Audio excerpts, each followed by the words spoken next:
دعوه لننظر ماذا يصنع. فلما أمن الطلب أقبل نحو الحسين يمرغ ناصيته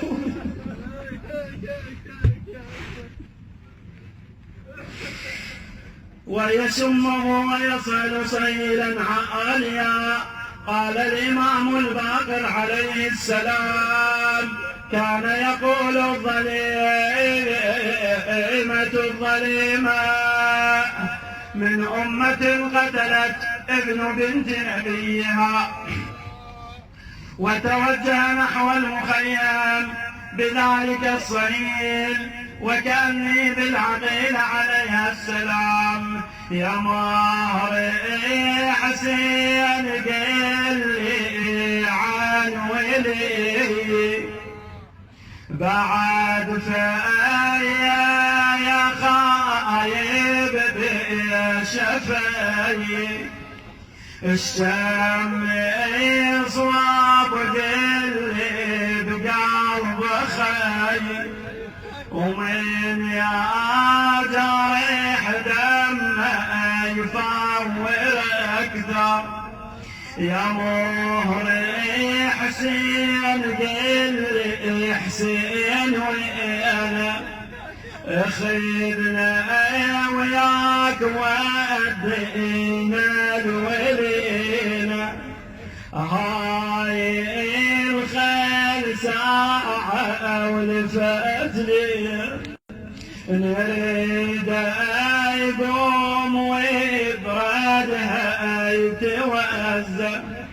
فلما نظرنا النساء إلى الجواد مخزيا والسرج عليه منويا خرجنا من الخدور على الخدود العاطمات وبالعويل داعيات وبعد العز مدللات وإلى مصرع الحسين مبادرات فواحدة تحنو عليه ترم وأخرى عليه بالرضا تظلل وأخرى بفيض النحر ترى وأخرى تفدي وأخرى تقبل وأخرى على خوف تلوذ به وأخرى لما قد نالها ليس تعقل. ونادت أم كلثوم العقيل زينب ومحمدا وأبتاه وعلياه وجعفراه وحمزته هذا حسين بالعراء صريع بكربلاء. ثم قالت ليت السماء أطبقت على الأرض وليت الجبال تدكدكت على السهل وانتهت نحو الحسين وقد دنا منه عمر بن سعد في جماعة من أصحابه والحسين يجود بنفسه فصاحت أي عمر أيقتل أبو عبد الله وأنت تنظر إليه فصرف بوجهه عنها ودموعه تسيل على لحيته فقالت ويحكم أما فيكم مسلم فلم يجبها أحد بلى قد أجابها عمر بن سعد حيث صاح بالناس أنزلوا إليه وأريحوه فبدر إليه الشيخ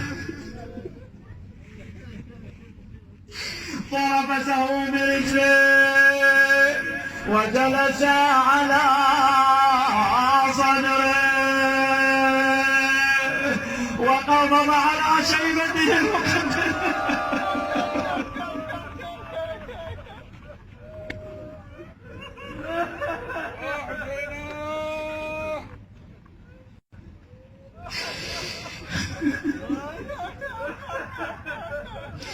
وضربه بالسيف 12 ضربة واحتز رأسه المقدس رحم الله من نادى وحسينا.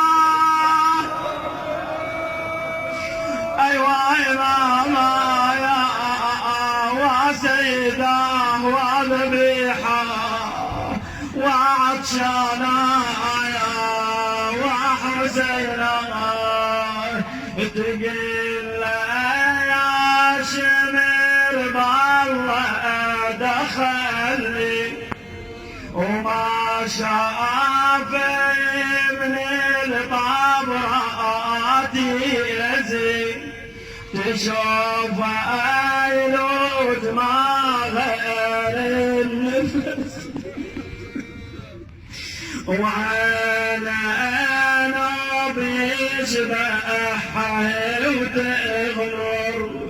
يا ظالم يا ظالم يا ظالم يا ظالم خلي اخوي حسين ساعة. والله اظن الله ومثل الموت باع ما هو شمامتي الحلوه. دخل براح روح حسين تظهر. صاحت صاحت زينب وين صاحت؟ صاحت صوت الحقوا يا العدنا يا الحق حسين لا يندبه عطشان ذبح الشمر عنا بصوت ذبح الشمر على بساط وسنا يا انا تقوم الى ذبحت فوق الحسن. دفع زينب وسالستيف بداية وتربع فوق صدره